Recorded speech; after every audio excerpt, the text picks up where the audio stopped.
Shit, it's sold out. Are you serious? What are we gonna do? Oh, man. Oh,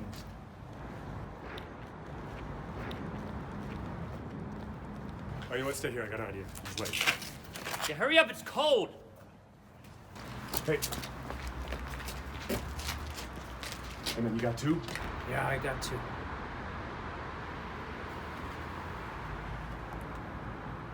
It's sold out tonight. It's gonna cost you. Okay, how much? It's 300. 300 for 2 tickets? 300 a piece. 300, you Are you crazy? How can you charge somebody? You wanna see the show or not? Yeah. Yeah, give me the tickets. Thanks. Nice doing business with you.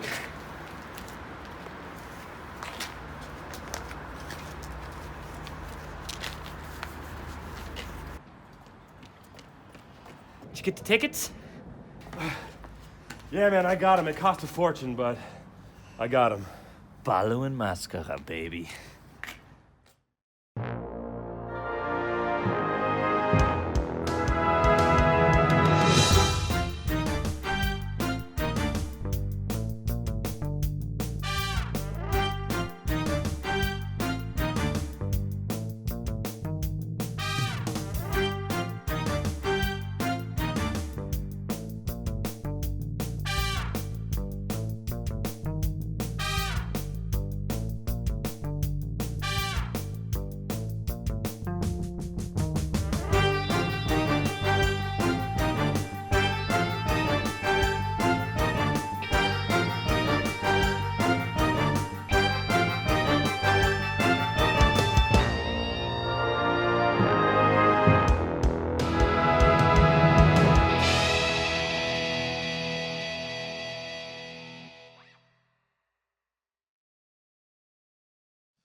Hey, Jared and Mike here from Sex, Drugs, and Opera. We are an opera podcast based out of Frankfurt, Germany, and today we're in Darmstadt at Staatstheater Darmstadt to cover Verdi's Un ballo in maschera. That's right. We're going to be taking you behind the stage, on the stage. We're going to be doing some interviews with some singers, and then checking up on everybody in the intermission. It's going to be a good time because there's beer here. Oh, yeah.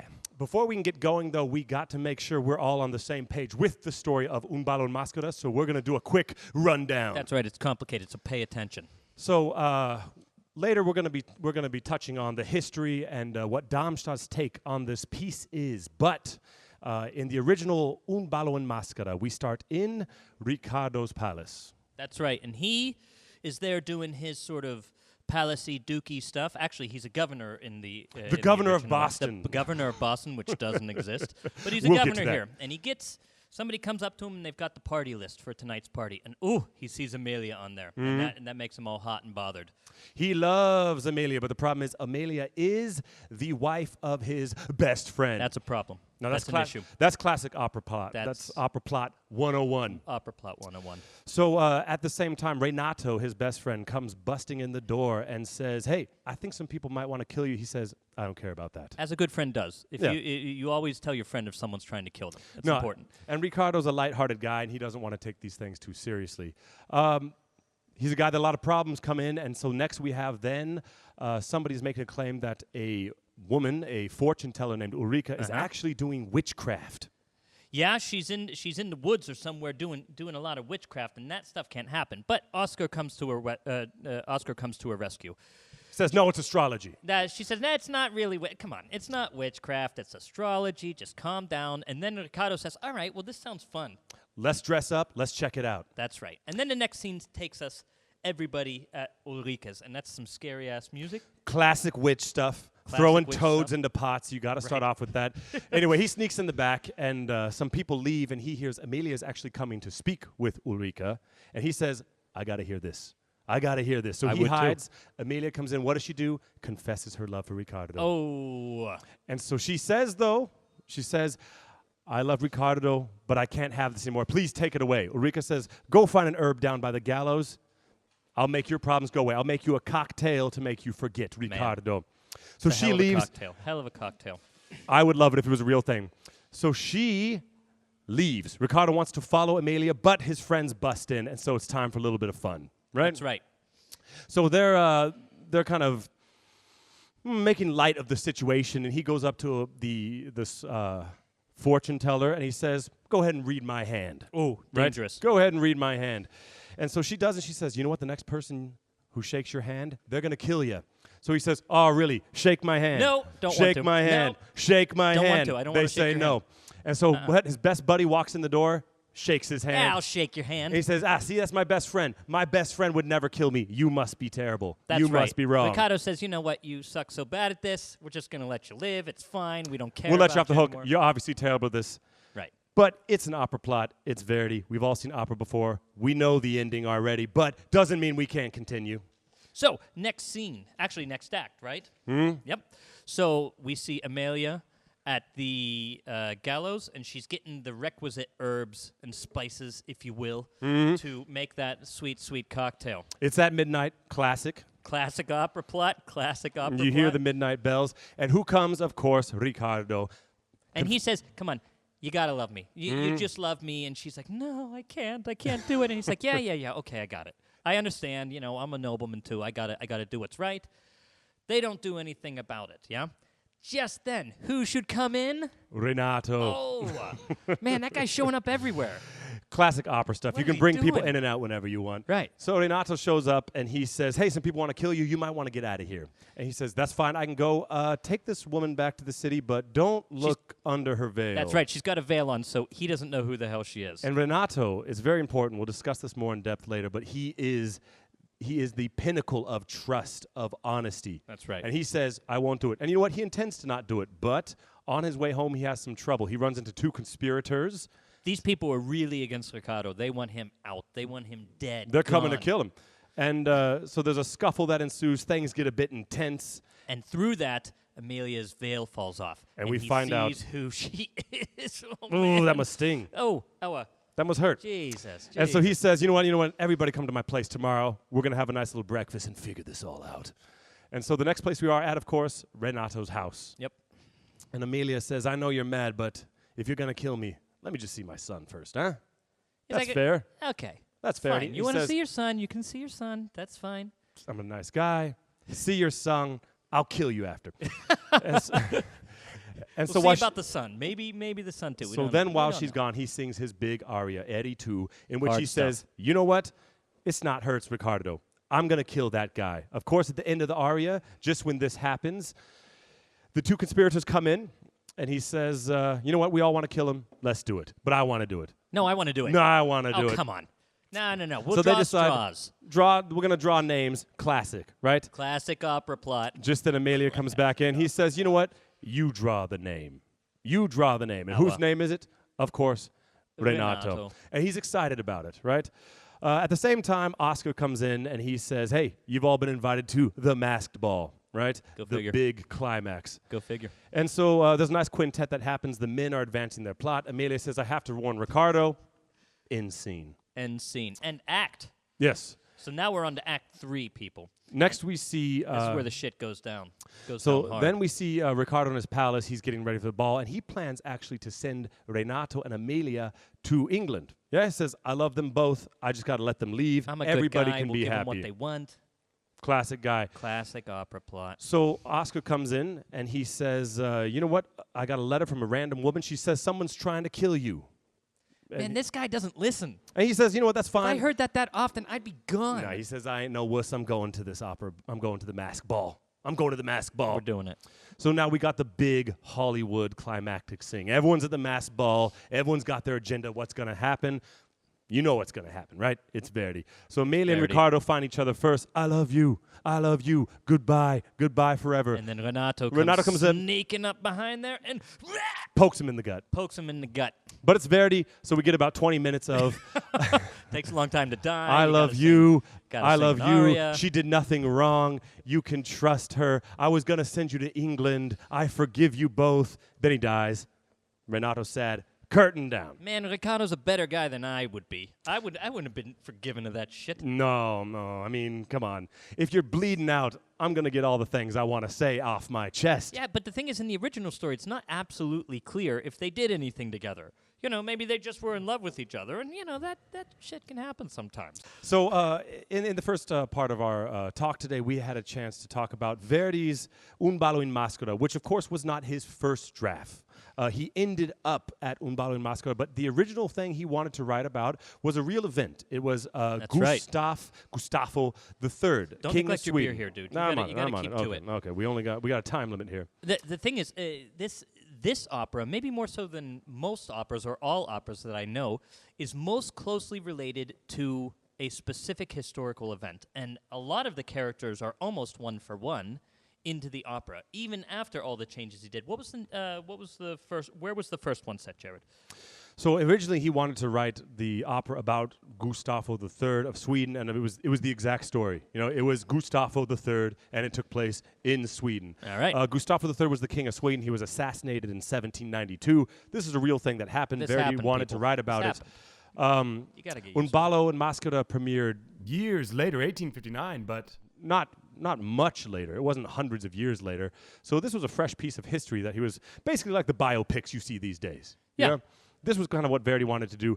But at this time, with censorship and Napoleon being what it was, people were not so excited of the idea of killing kings on stage. Killing monarchs was a touchy subject back in those days. Now we don't think anything about it. If Now you're a king, you're basically going down. But you know what? It's true. It's true. You have these Netflix movies. You have this type of stuff where you can kill politicians and kings and stuff all the time. Real people that exist. You can show them being killed in a movie. But back then, that was not okay. Right. That was not okay. And this guy, so Gustavo, was a pretty big political figure in Sweden. He actually he had a coup that got him into power.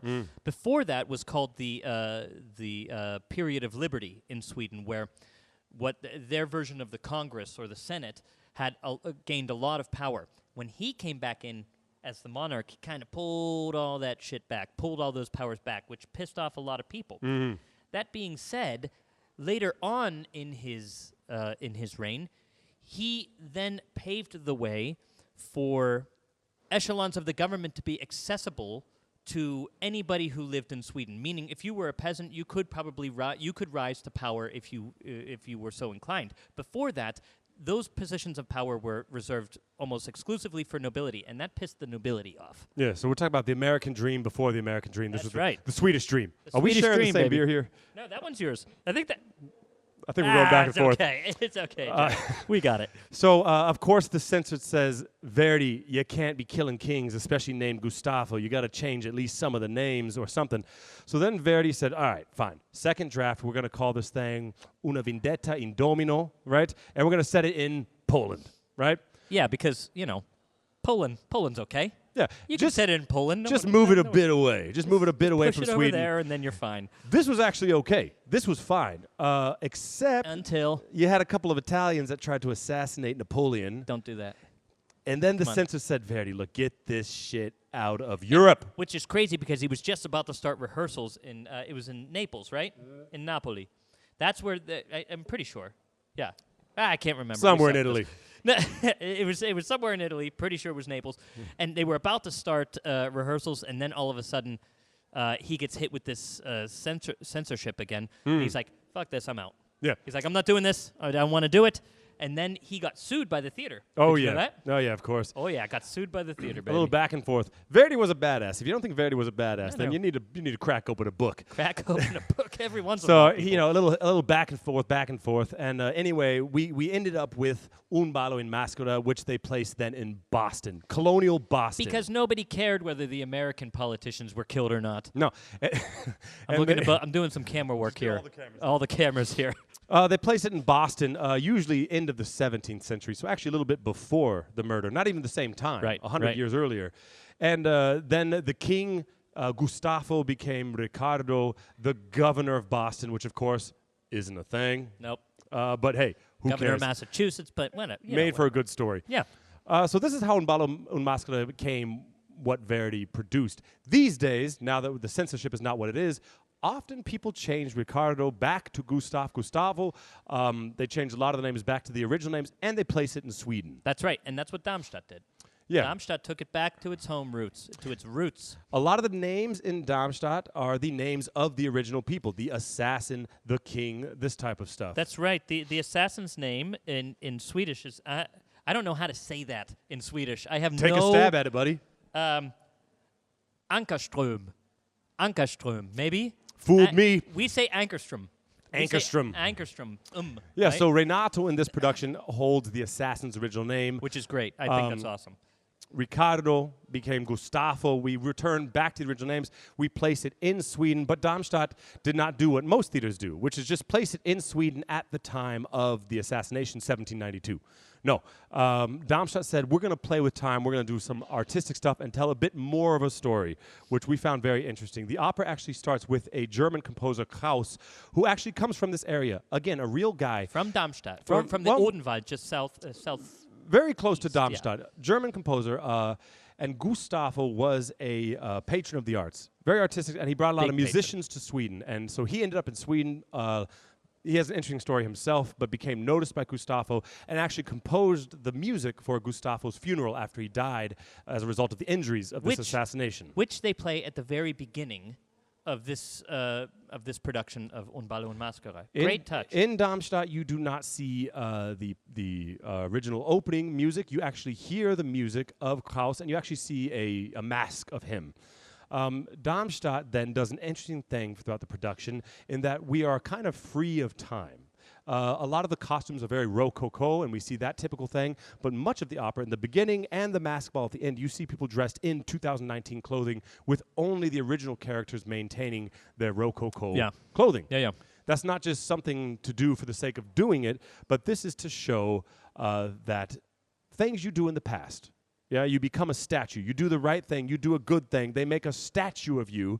And then after 300 years, nobody cares what you did, and they knock down the statue. And Darmstadt actually took that a little literally. They didn't just say, well, you become a statue. They actually have a replication of Gustavo's statue that is in Stockholm, and which comes into the set towards the end, and I think that's when they also have a time shift where people are observing the statue in today's time. Right, exactly.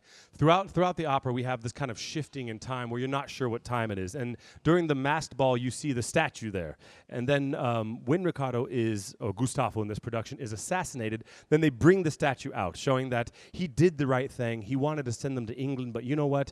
If you're living for glory, if you're living for the legacy, if you're living for the Instagram, it's not the way to go. You have to have your own... I wonder what Gustavo's Instagram would have looked like.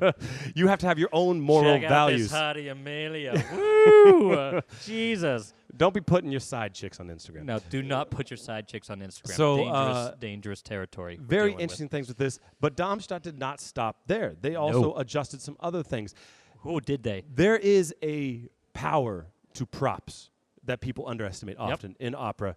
And just one little thing. They made Amelia pregnant, right? Not a little thing. That's a big thing. It's just a pillow under the shirt, but I see what you mean. Yes, okay. It is one little thing. It's a small thing to do. That makes a big, big, big difference. But it changes the vibe of the whole piece. Because then it's not a question of whether they got together. They got together. And in Darmstadt's production, the society is very strict. It's a strict society that is on honor, honesty, and this makes Amelia's being pregnant with somebody big deal. That is not her husband a big deal. It makes it much worse for her. In their production, the backstory, which is not told to us, but we had a chance to talk to a lot of people who created this story and backstory for Darmstadt. Renato and Amelia could not have children. He wanted a son, and it kind of started to deteriorate their marriage. And she was 6-7 months pregnant, and they were so distant from each other, he didn't even notice. Yeah. How distant would you have to be to not notice your wife is 7 months pregnant? That's pretty distant. So, that's pretty damn distant.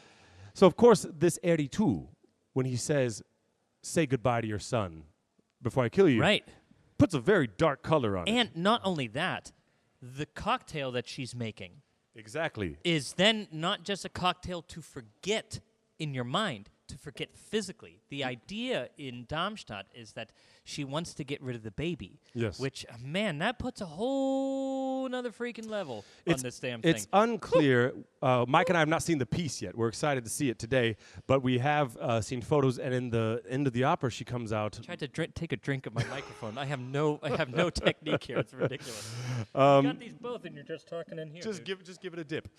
But at the end of this production, she comes out bloody, and it's for you to decide what happened. It's for you to decide if it was the herb, the abortion, the miscarriage from the stress. Yeah. Renato did something, and so there's some choose your own adventure there. You can decide. Man, I gotta say they took some not every time you change the story so drastically does it end up very well for you, but they seem to have made some choices that make sense, that enhance the story. Which that's the thing. It doesn't always happen that the story is enhanced by these things. So, I want to. The choice that I made, Valentin Schwartz is the director. I want to make sure we give some big props to him because I admire those choices. They're bold. Yeah. It's a pillow, but it's a bold pillow. Take a risk. Bold pillows. Okay, hashtag. Oh, also, yes. about the set. Really important. It was a really great thing that happened with the set. You want to tell them about this? Yeah, so the set is a cathedral, this very structured, straight, rigid cathedral, and it represents Renato. It is made out of metal. Made out of metal, and it is a physical representation of him and who he is as a person. In this opera, we have Renato, who is strict, by the rules, honest, and in juxtaposition to him, we have Gustavo, Ricardo originally in this production, Gustavo, who's a wild man. Who's basically a wild man. And we see two things happen throughout the opera. We see Gustavo slowly mature, and he comes from being able to do whatever he wants with no ramifications to eventually maturing so much that he makes the decision to send the woman he loves and her husband to England. At the same time, we see the cathedral start to deteriorate, and during Eri 2, when Renato has this change from being an honest man, a strict man, to I'm going to murder my best friend, then we start to see the cathedral pulled back, and the actual visual, physical structure of the stage changes. And It was ill-advised, but they let us go on this set and have some fun there and check it out. So we snuck in. We snuck. Well, we snuck in. They let us. They didn't kick us out right away. We got some time on the stage, but check it out. We'll show you what we saw back there. We found some goodies. Oh yeah.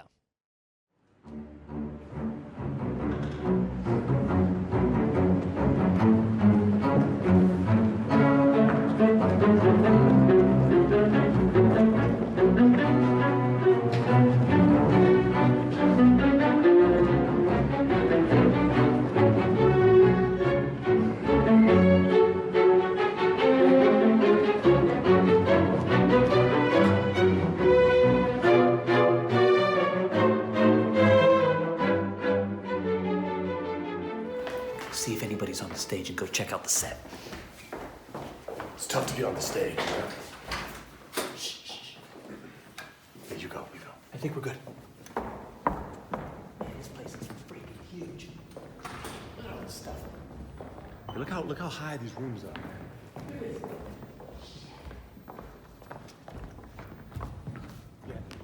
There's a bottle back here. If you've never been on stage before, I think sometimes you don't know how deep they are. If you look out, here's the house, and when you stand on stage as a singer, the audience only really sees this much, but I think people often don't know how high these ceilings are in here. That's right. But also how deep the stage goes. Often as a singer, you'll have to sing from back here, which is maybe 100 feet from the end of the stage. Some of these big stages. I mean, look how far away Mike is from me. This is the third biggest stage in Germany. Yeah? The third biggest stage.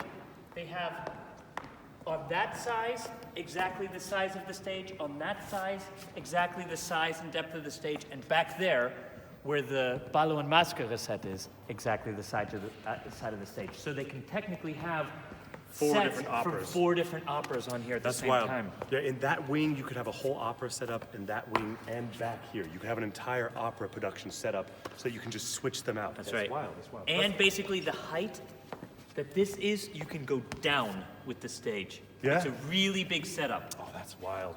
That is wild. And here's the theater. It's a 1,000-seat theater. Really good acoustics. Ah!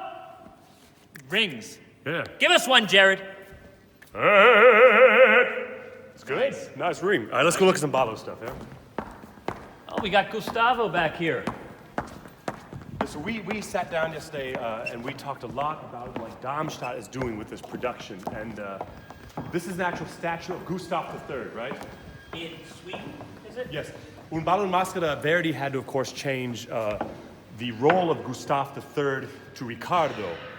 And often productions, they change it back to Gustav. So this is a real person, Gustav III of Sweden. And this statue, they fly in and out. And you see this statue. He's got his ticket for ballo here. He's got his ticket, and he's scalping tickets. He's scalping tickets. No, but you see this fly out at the end. You see this at the masking ball, the masked ball at the end of the opera.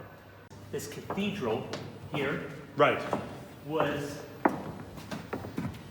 set up to represent, it's a physical representation of Renato. Renato's mind.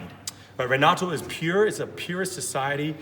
They believe in rules and structure, and this represents that. By this steel, rigid, solid structure. And in Act 3, when Renato sings Eri tu, his aria, where he decides that he's going to give in to this murder plot, then Darmstadt does things with the physical space, and you actually see the cathedral move back, and it represents then him breaking from this traditional strong structure. We got some axes here, and this is heavy. This is real metal. Being a singer sometimes is dangerous. You know, this is dull. Sometimes dangerous, always cool. Yeah, but always cool, often dangerous. But if you got enough speed, I bet you I could poke a hole in Mike right now. Let's find out. No. So if you look at this from the audience, this looks like brick and stone and metal. But actually, you have some metal pole structures. But this is just cloth. This is painted cloth that gives the illusion of brick, or more of steel. You can see if I come through, it's not actually brick. Important to know if you're walking around the stage, because you could probably fall through this if you weren't looking where your feet are. Here up here, we got the cage of Ulrica, and that's where they're torturing her and giving her just food and water, maybe, if she's lucky. Right, so the character of Ulrica actually gets brought up high in this cage. And we asked her when we had a chance to talk with her if she had a fear of height. She said no, which is a good thing, because I mean, come on.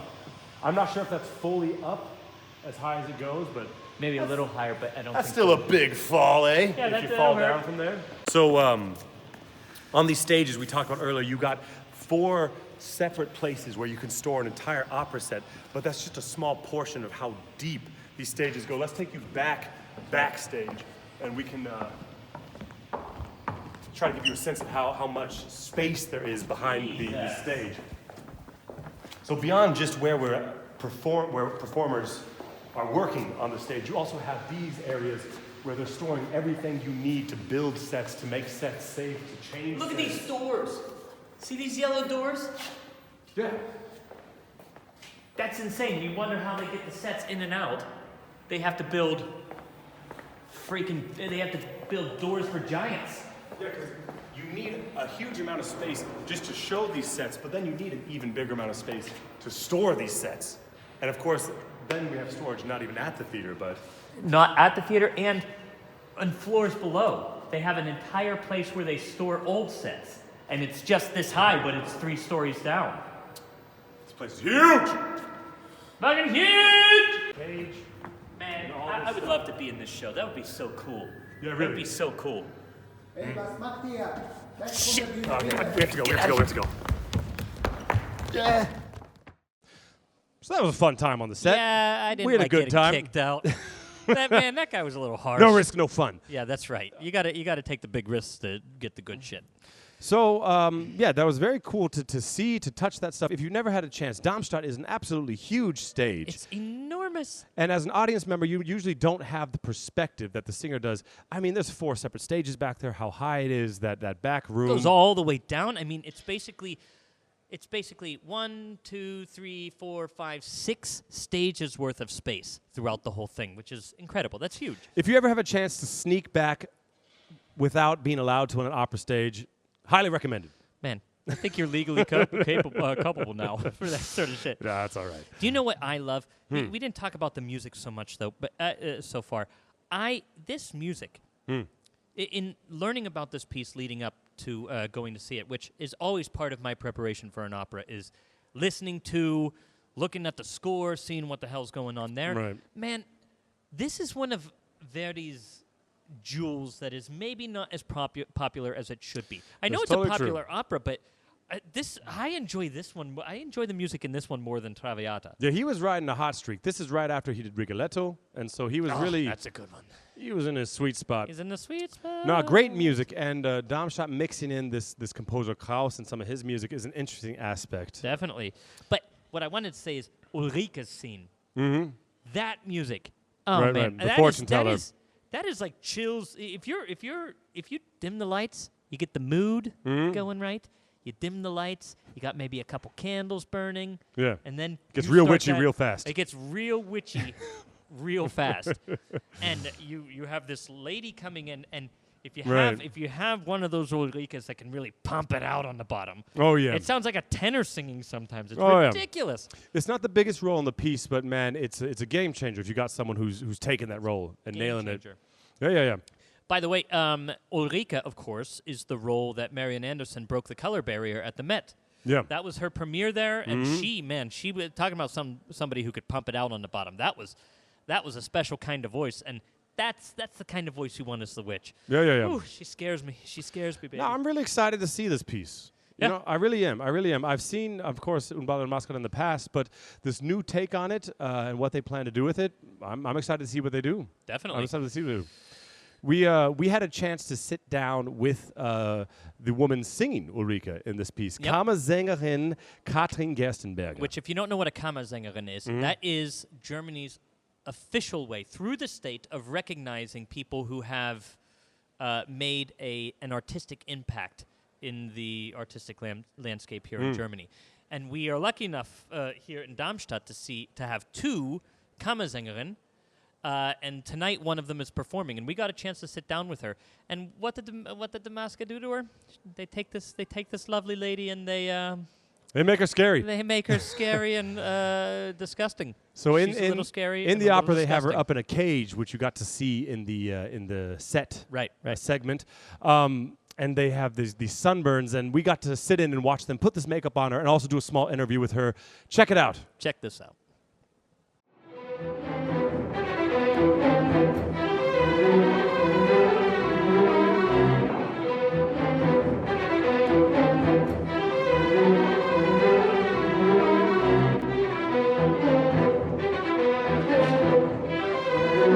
All right, we're here with Katrin Gerstenberger, aber you got to say something really special. In this house in Darmstadt, there are two Kammersängerinnen, and we're sitting here with one of the Kammersängerinnen. Kammersängerin Katrin Gerstenberger. Katrin, how are you doing today? Weiß ich noch nicht. Weiß ich noch nicht. Es ist noch früh. My question now to you is, Ulrica is a contralto role, Yes. but your career has been as a soprano. I started as a mezzo-soprano Oh, that's interesting news. for 12 years. 12 years. Yes, and then I changed to the higher Now, level. I've only known you as a soprano, so this is really cool. And now you're going back to your roots, to your home. It's only Abstecher. Okay, great. And how does the role feel in your voice? Genauso komisch wie vor 10 Jahren. Okay. Just Thought it would feel better, but it's a good training for the next parts named Ariadne, oh yeah. which has a lot of Mittellage. Okay. So that was the reason, das zu machen. So it looks like we're getting ready for a wig here, I imagine. Yeah. Are we getting ready for a wig? A peruka on? The best summer. Oh. That's not Oh bad. man. That's, Yowza. Yowza. Katrin. Ich habe mich geduscht, auch wenn es nicht so aussieht. This is a great Maske-Abteilung that can make Katrin Gerstenberger look And this now, bad. jetzt comes the Sonnenbrand. Oh my gosh. The Because- details. I love the Because I details. sit for weeks in my cage. Yeah. Is that why? Yes. Oh, great. Did they put you up high in the cage? Yes. Oh Yeah. my gosh. For weeks and weeks with Wasser and Brot, yeah. Wasser and Brot. Wasser and Brot.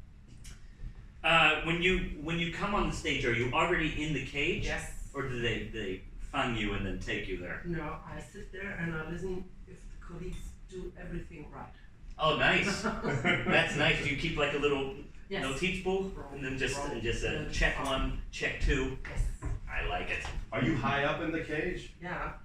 Do you have any fear of heights? No? That's good. I'm You're- soprano, so. Wow! And how? So you like this production? Yeah. Is this your first time singing the role? No. Oh, okay. When did you sing it before? 2002, 3. Uh-huh. And do you feel your voice, so significant, 15 years ago then? Yes. So do you feel your voice more suited or less suited towards the role? It's very funny. Since I'm a soprano, the Tiefe is better. Really? Yeah. Oh, that's great. Yes. Now. Man, you can tell somebody's a poofy when they're doing that kind of stuff. Yeah. They know how to do it. I just sit there, rip my finger off for 5 minutes. Can we get a close up of what they're doing That's a here? problem for a married man if the ring doesn't go off quick enough. No, that's good. That's good. That means you can't go to the bar Ever, later and be ever. like, no, see, no. Oh man, they're making that arm really ugly. Yeah. What's coming now? Some arm blood or something? No, yeah. Oh man, see it. Goodness me. First step. Just the first step. That's just the first step. That's our so-called Schwarze Johannisbeere. Schmeckt das auch so? Probier mal. Echt, wirklich? Nein. I'm not gonna lick it. Nein. I was about to lick this off her arm do it. because you guys said try it. Try it. You see, you don't trust people. So, now kommt die rote Johannisbeere. Okay. Oh wow, 2 kinds of blood Yes. makeup. Und Why dann the 2 kommt- kinds? Old blood and new blood. Das wirst du gleich sehen. For the structure and the coloring and yes. Man, detail. Yes. Attention to detail is a big thing. That's great. Love the detail. Devil's in the What does this one taste like? Give me a little. Rote Johannisbeere. Mike wants to taste all the makeup from today. What does Scapia say? I want to Which one? taste all the wine. Yeah. There are all kinds of different wines, and I want to wanna taste them all. Yeah. All kinds of different makeup, and I want to taste them all. That one looks really good. Have you sung any other roles from this piece? Did you ever sing Amelia? No. No? Why not? Did you ever have an impulse to sing it? I only like to sing bad guys. You like to sing bad guys? Yeah. Nice. Lady Why? Macbeth or Abigail. But why then? I like to kill some. One. We're learning about Katrin Gerstenberger, Kammersängerin Yes. Gerstenberger The today. best part of being an actor, you get to live out your Yeah. fantasies. That's right. You get to kill people. Tenors. I agree with you. Siegfried, perhaps. Right. You want to kill him. Macbeth, a lot of people are missing 200. And you're left on the A lot of stage. princes. And you're there. But did you die in this opera? I forget. Yes. Yes. So you don't get it. You No good. you want to kill Yeah. people, but you end up losing. Yes. Oh, that's a shame. That's Sorry a to hear. I'm pity. sorry to hear that, Kammersängerin I have to Gerstenberger. speak with the regisseur to change this. Yeah, well, let's. In Germany, everything's possible. In the Theater. Interactive finish. Jetzt That's right. kommt Heidelbeer-Joghurt. Oh my God! 3 Yes. different. Is there a 4th? No. No. But I'm sitting in here longer than I sing. Oh That's man. not the very good balance. Yeah, but you get to talk with the makeup department here, and they're so nice. It's always nice to be here and And just sit today here. she tries to be. It's all for this show. Die sind immer ganz nice. The 3 colors are really. That really makes a difference. Yeah, yeah. Yes, because das trocknet.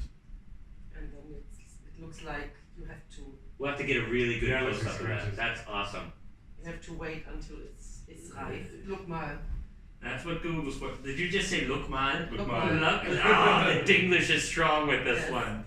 My mother was an English teacher, and when she started to Look mal. to learn this, Yeah. I was 4 or 5 years old, and I asked her several things, and Mama, was heißt denn Taschentuch? And she didn't know. And said, oh, English people don't have this. We don't have that. So, We just go. a few days later, Mama, was heißt Handtuch? English people don't use a Handtuch. Which you didn't know. And then, Mama, guck mal, das ist eine schöne Tulpe. Haben Engländer? No, English people don't have Tulpen. Oh my So, god. and first I believed that, and I thought, what a poor What for people? poor people, Right. yes. We just use a handful of dirt They to have blow our no nose. handkerchief, no Yeah. towels, no tulips. No pants, no shoes. We have to collect for them.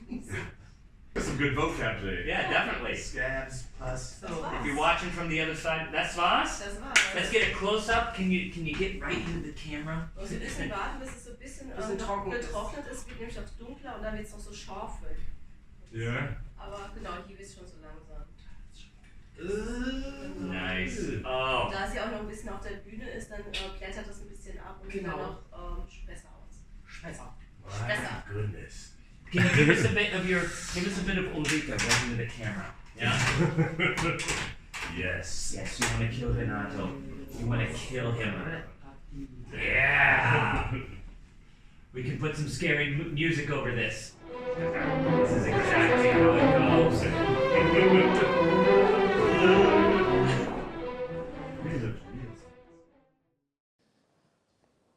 Jesus. That was something to see. What they could do with that stuff, man. It looked tasty. it looked- the blood and stuff they put on it looked like you could just lick that off. I mean, they told me to lick it off. They told me, you guys, everybody filming, you don't know. They actually tried to convince me to lick it off of her. He was gonna do it. I was going to do it. They told me that it tasted good. Which This- sometimes those blood capsules, they If- taste good. If you've never seen theater makeup up close, usually it looks really fake, but far away it looks good. But this looked good up close. It looked like real right, I was convinced. sunburns. That wig, it was disgusting. It gets me excited to go see it. So That's things what look it like does. they're about to get started here Yeah, we in got some people Darmstadt. down here. Mike and I got our tickets already secured from the scalper. That's right. And so, Good guy, that scalper. yeah, so we're going to work guy. our way into the house now. But we're going to check back in with you at the intermission, halftime. We're going to go backstage and see what we can find, see who we right. can find floating around back there, talk to. And then we're going to check in with you after the show, and we're going to take you to the after party and see what's going on there. So, Mike, you ready to see this piece? I'm ready. I'm excited. Let's do this, Let's dude. finish our drinks. Let's go. Okay, down it. Ready? One, No, I'll do it. I'll do it two, later. I'll do it later. three. Come on. I'm doing it. Okay, Mike's doing it on camera. I'll commentate. Mike drinks all the beer and gets the new shirt dirty. Did I get it dirty? Oh, no. All right, people, we'll check in with you soon.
Jesus.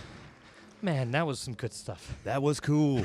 The thing that they did with the lights on the cathedral, I had no idea they were doing They're that. really mixing this like flame and old school stuff like we talked about, but these LED, stuff that they're mixing in. I love when they have fire on stage. But I love it.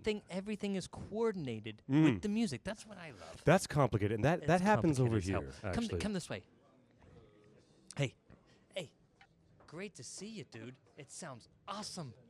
It sounds great. I cannot wait for Eri too. Wait for it. I cannot wait for Eri. No, you are a monster, okay? This is Sergio. Monstro. He's the Renato tonight. And you also sang the premiere here in the house, right? Really good stuff. Here, what, you want to walk with us to the garderobe? We don't need to hold you up. Come on, Yeah, we'll let's go. take you there. Gert, everything good? Okay. How'd it go? Okay, let's go. Yeah? Okay, great. We'll see ya. Let's go see what we can find. This place is a maze. This place is a damn maze. A labyrinth. So, everything was good this time? Yeah. Yeah? Until now, What, you worried? Yeah. Do you normally do a break between the first and second act? No. No? No. No. Oh, that's pretty good. Yeah. But for me, it's okay because I have just single for the first aria, easy, and then 2 words after. But really problems now for me. Yeah. Yeah, because after aria, I have a lot big part with conspiration or something. Yeah, Act 3 is a monster. You're doing fantastic, though. Sounds great. Big fans, Well, big keep up with fans. it. Boca Lupo. Yeah. Uh, That guy's a beast. Here we go. Where we going? Hey, Ricardo. Toll. Richtig gut. That's Ricardo. He's the tenor. He's killing it. You know who we can go find? We can go find the Ulrica. Yeah? Yeah. Let's see what she's up to. Let's see what that... You remember her from our interview earlier? That's right. Let's see if she's doing any better. Maybe she put some stuff on those wounds of If hers. we can find our way. The thing that I love about these theaters is all the shit from other shows that they have going on. You know, we'll go back through the hall that we came down with Sergio, but it's requisita from all these different shows. It's really cool. I think that one. Look at this. This is Kiss Me Kate Look, right this here. This is not Kiss Me Kate, but No? this is like Kiss Me. This is Kiss Me Michael. Jeez. Kiss Me I feel Michael really Pegger. patriotic right now. Wait a minute. Hold on. SDAO. Yeah, that's good. All right. Yeah. Actually, that might be Kiss Me Kate. I think we're down here with Ulrica. Let's go see what she's up to, yeah? Okay.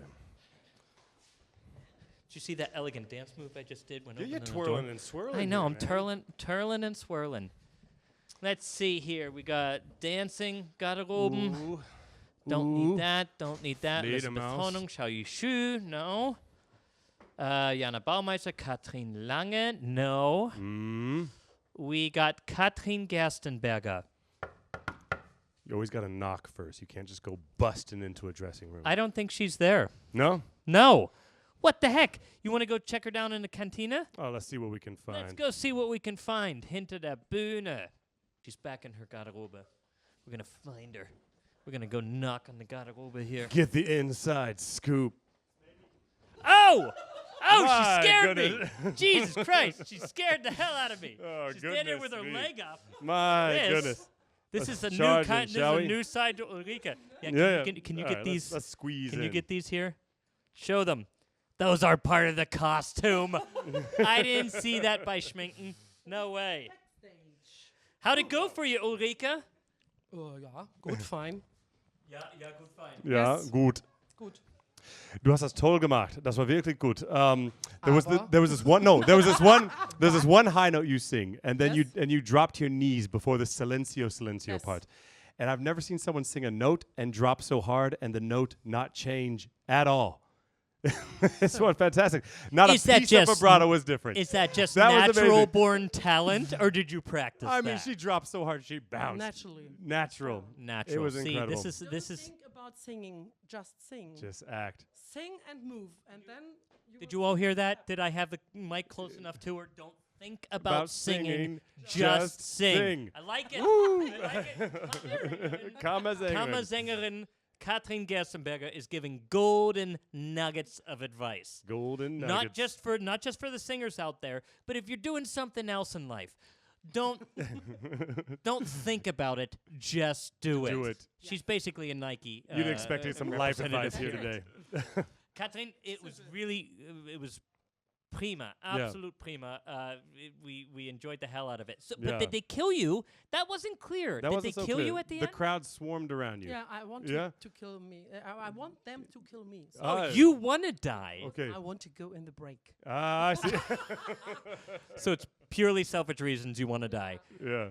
But it's not in the original libretto that she's killed, right? He releases her. She had to leave the country. We're terrible She at had this. to leave the country.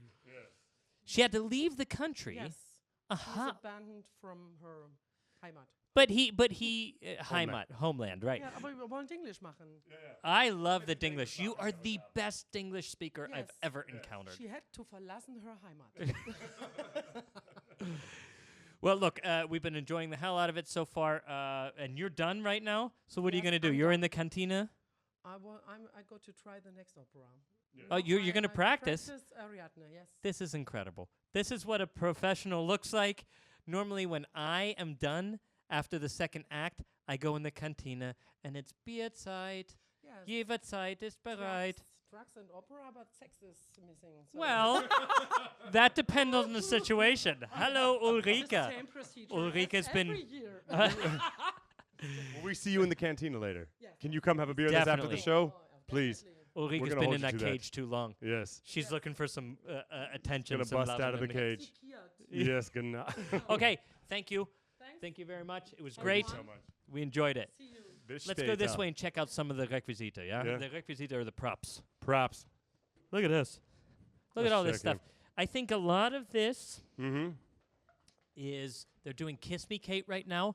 This is all from Kiss Me Kate, Yeah. where they do the Shakespeare. Oh, I like this costumes. microphone. It's like the logo. Huh? In that, it's like a. Get that right there. Wah, wah, wah. Look, here we go. That's See it. that? See that logo? Sexdrugsandopera.com, people. Spotify, iTunes, or Lips, and go download Oh, I it. like these. I found a couple beer mugs. Dude, I was over in the here. middle of a plug. Oh, I do like those I like too. those a lot. What the hell is that? My gosh. Moo. Moo, Moo, guys. Man, I could just go around the theater and play with all the props all damn day. That would be the.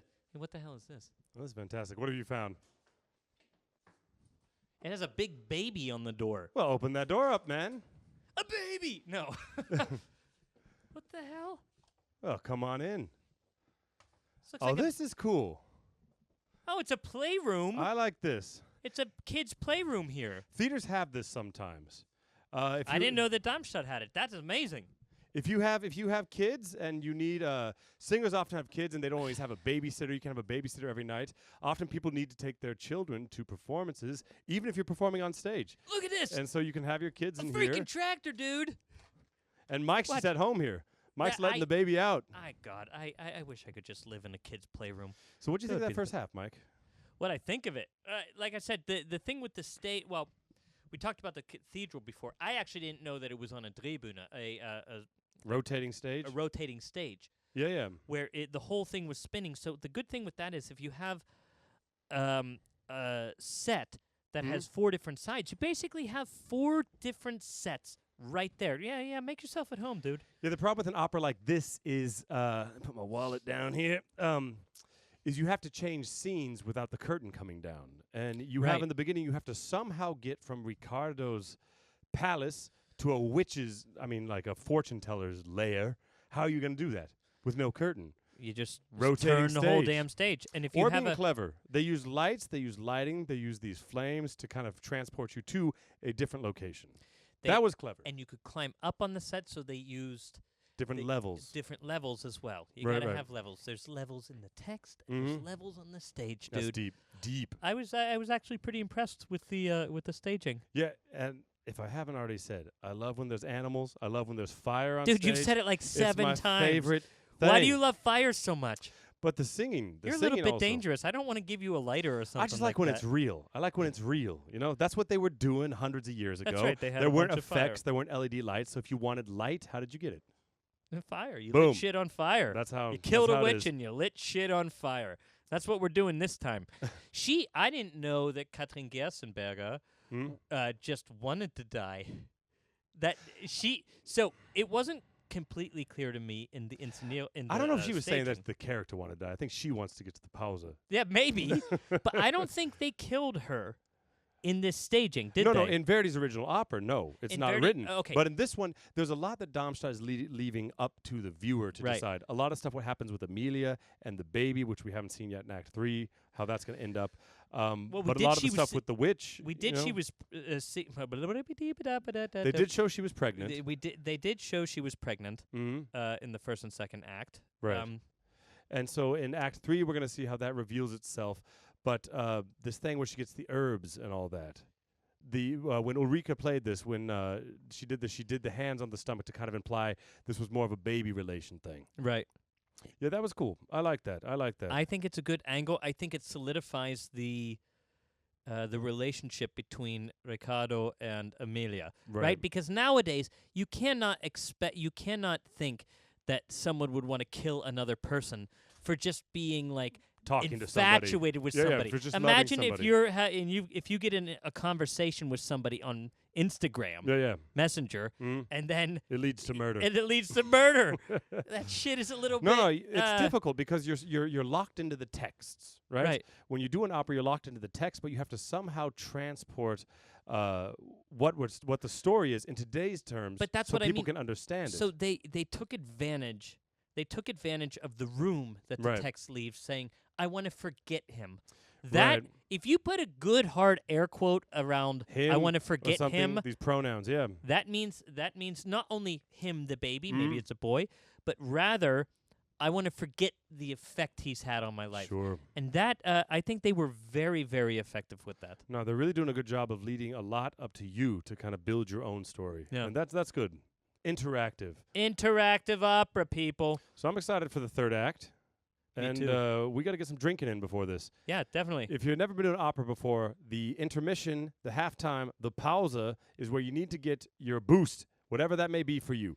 Espresso, coffee, and what do you say? Sex, drugs, or opera. We got time for a beer, or do we have to grab something here? I don't think we have time for a beer. Well, where the hell are we going to get something? Oh, let me see what I have. Well, you got. Well, would you look at that? See, they're calling us back. Wait a minute. I think. Yeah. I got mine too, dude. Well, hey. Sex, drugs, and opera. So we're going to have ourselves a couple drinks here. We're going to get back in there, and then we will see you. What are you drinking? This is a bourbon. I don't know what bourbon it is. Can I this say is the name? a 9-month-old bourbon. Am I allowed to say the name? Yeah, go ahead. So Lafroig, yeah? If you guys know this, if you're into whiskeys, it's a real peaty. Or in German they say Torf, right? Torf. The cameraman is smiling because he had a little swig of this earlier. This stuff is good stuff, unique stuff. I love it. So here's to it. Here's to Amelia. Amelia, I hope she survives. Yeah, we're excited to see how this ends up. We'll see you at the after party after this. See you then. Oof. That's warm. That'll do it. Good. That'll do you good.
So, we are here. And we're in. It's an awesome show. Awesome show. Everything that we expected it to be was there. Jared, Can I help you? I gotta say before we start talking to other people. Yes. The whole thing with the baby. Yeah. Made her aria at the beginning of the third act 1,000 times more heavy. I told you, just one prop. One prop changes the whole show. I honestly, you know, I can barely even imagine it now without that sort of gravity of her being pregnant and the kid not being his. Him in the background thinking like, oh my God, she's having this tough time over a kid that's not even mine. What did I mean to her this whole time? It's heartbreaking. Right.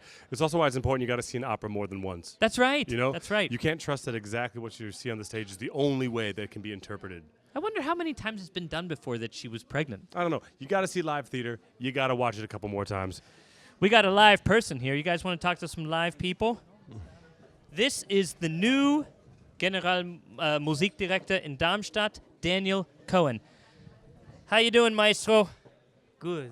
Yeah? Good. I'm happy to be back. I've been away for 1 month.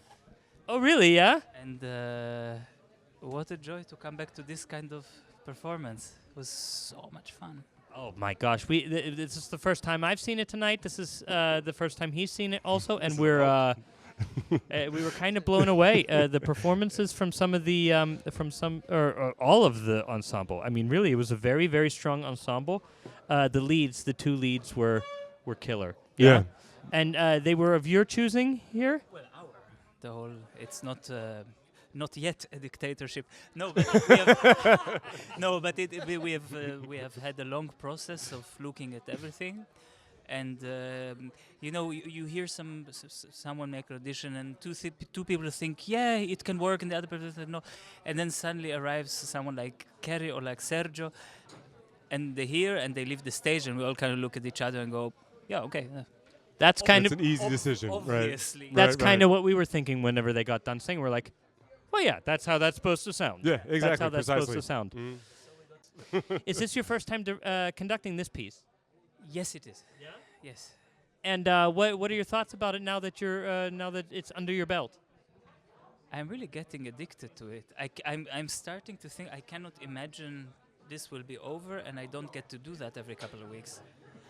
Because I've done, I would say, from my personal history side, I've kind of done a little bit too much Verdi too early on as a conductor. So when I just got my first chances to conduct, there was some upheaval at the Israeli Opera, and suddenly they needed a conductor, and I was there, and I was relatively able as a young conductor, and I just said, okay, then come and you do 35 shows of whatever, Traviata, Rigoletto, Otello, whatever comes, which I've done to the best of my ability, but being quite young and totally inexperienced with opera, and not speaking then a word of Italian, it was, I think, not to my satisfaction, as it were. But now you feel a little bit ripened into it. Well, then I put aside Verdi for quite a long time, and now this is me coming back to Verdi after 3 years of break, and after learning Italian, and so being able to,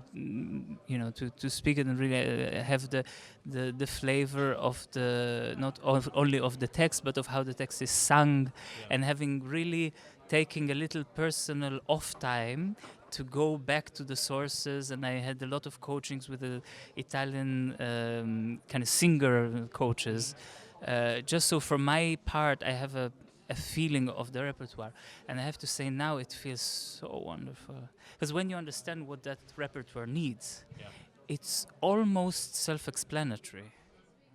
That's I mean, you're the maestro, but I've always thought that about Verdi the same way you feel about Mozart. It's somehow when you get it, then it feels, yeah, of course you do it that way, because that's the way it happens. It's the kind of thing where you can go, oh yeah, just do what it says, but it takes quite a bit of time, or at least for me, it took quite a bit of time to understand what it says. Not, I mean, obviously you can read, but to understand when he writes this or that, what does the voice need in order for that to happen? Look, before I let you drink all of your beer, I want to ask. You can multitask. That's very good. I want to ask you one more question, and this is a fascinating question to me. Before coming to this opera, Jared and I did a lot of research on it. We listened to a lot of recordings. I can't really understand why it's not one of the most popular Verdi operas.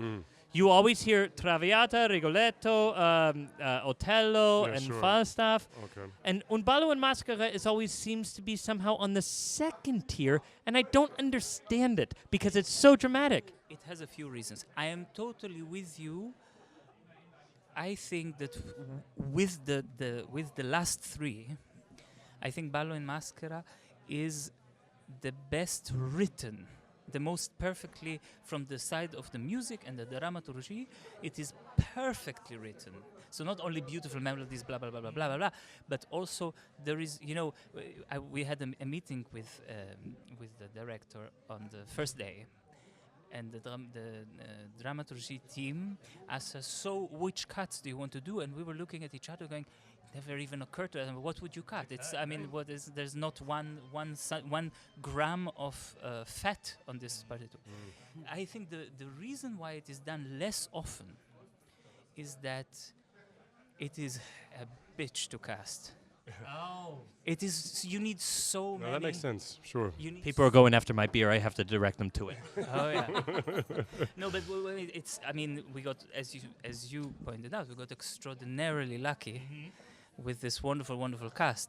But I would say there are more people able to do Traviata just by not that it's not in any way easy or easier. Right. It's just more people are available to do it than to cast an Amelia, Renato. The Gustavo, Ricardo. This is Ulrica. These parts are really, not anyone can do them, and it's very, very difficult to cast. That sounds very reasonable to me. That sounds like a reason why it might not make it around all the time. A shame, because the music is kind of insanely good. It moves you pretty drastically. When and the piece moves, and it goes forward. Look, it was a great evening. Thank you. And thank you also for your great performance, Frau Kammersängerin. It was really great. Enjoy your beer. Yes. We're going to go talk to some other people who were also in the audience and see what they had to think. Bin ich hier richtig bei der Rotary Club, oder? Yes? Super. Und wie war es heute? Super. Ja? Was war Ihre Lieblingsstelle dann? Lieblingsstelle, vom Anfang bis zum Schluss. Oh wow, das ist eine richtig gute Antwort, oder? War irgendjemand hier zum ersten Mal in Un Ballo und Maschera? Je.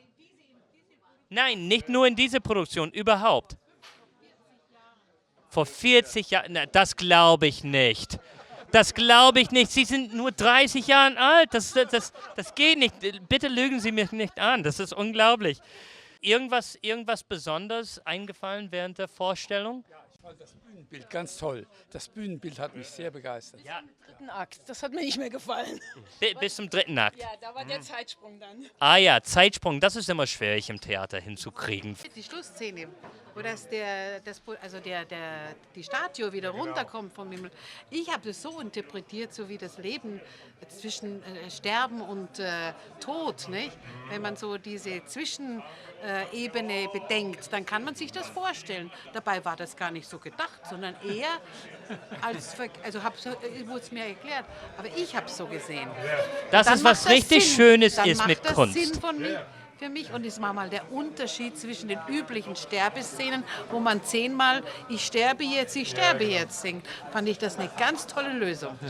Super. Muss ich sagen. Super. Also sag mal, wie fand ihr das, dass sie schwanger war in dieser Produktion? Hat irgendjemand Gedanken dazu? Ja, das hat mir nicht gefallen, weil das stimmt ja auch gar nicht, wenn man die Texte sieht, gerade zum Schluss, wie der Gustavo. Im Übrigen muss man den Text ändern. Wenn man ihn schon Gustavo nennt, dann muss sie nicht immer Ricardo singen, was er getan hat. Und im letzten Akt. Aber ich fand das jetzt auch nicht. Ja, natürlich. Er hat dann immer wieder betont, sie ist rein, sie ist unschuldig. Und das kann ja nicht sein, wenn sie schwanger ist. Und das ist ja die Intention von dem, was dahinter steht. Auch das widerspreche ich mit Schuld und Unschuld. Das sind eigentlich Kriterien, die wir an dieser Stelle, wo es um Sexualität und so weiter geht, Kind gebären und von wem ist das, heute eigentlich nicht so teilen können. Erst recht nicht. Also ich bin Theologe und kenne das schon von Maria und Josef her, wo das ein schwieriges Thema ist. Ja. Persönlich kennt er das von Maria und Josef. Ja, der Josef, der war ein guter Kerl. Na gut, also, lasst es denn schmecken. Oh ja, bitte. Wo gibt's denn diese tollen Aufnäher her? Das ist der starke Werbung, der ist in Griesheim, ja. Und der hat das ganz in der Nähe, das hat er für uns gemacht. Der macht alle unser Merchandise bei Sex, Drugs and Opera, unser Podcast. Die heißen auch Sex, Drug and Opera. Ja. Bitte? Das ist Sex, Drugs and Opera. So, also Prost an euch alle, ja? Und genießt es, ja? So, You know, what's up? this guy was a patron of the arts. The best thing he did for the arts? Who are you talking about? Gustav. Oh, yeah. He's not there anymore because he flew up at the end. But the You guys should have best thing, seen it. the best thing this guy did for the arts was to die, was to get assassinated. Dark. It's dark, but look, this awesome piece, this great piece, would not have existed had he not gotten shot. That's true. You know? That's true. Yeah. Sometimes if you want to be a patron of the arts, the best thing to do is die. Solid advice. Dark Solid as hell, advice. but solid. What'd you think of the show, Mike? Man, I gotta say, some of this music, you know, I just think it should be a more popular piece. Yeah, but It's it was so interesting good. to hear in the cantina thereafter what people thought, and to hear that it's a tough piece to cast. That makes perfect sense. Yeah, that's honestly a great reason as why. Artists, we're often thinking about the music. Like, people can sing it, it's good music. Why isn't it done all the time? But you have to look at the practicality of Yeah. it. You got to find the people to do it. Also, the space to do it. You need the choir.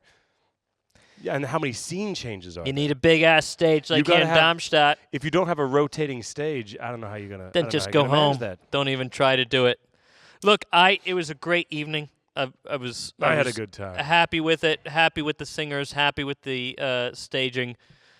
You know, it's one of those things that makes you happy to be a musician. And It's going one of the into operas opera. you got to put on your bucket list. Definitely. You got to check it off.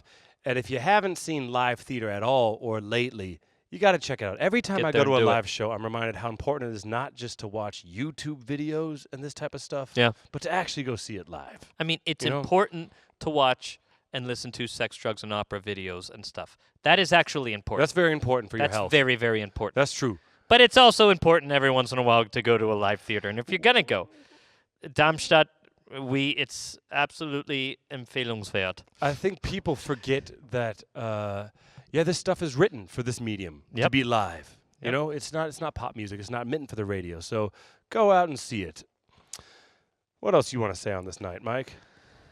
Man, all I want to say is if you don't know what Sex, Drugs, and Opera is, go find our website, sexdrugsandopera.com. You can find us on Libsyn or on Spotify, iTunes. We're on YouTube. We're all over the place.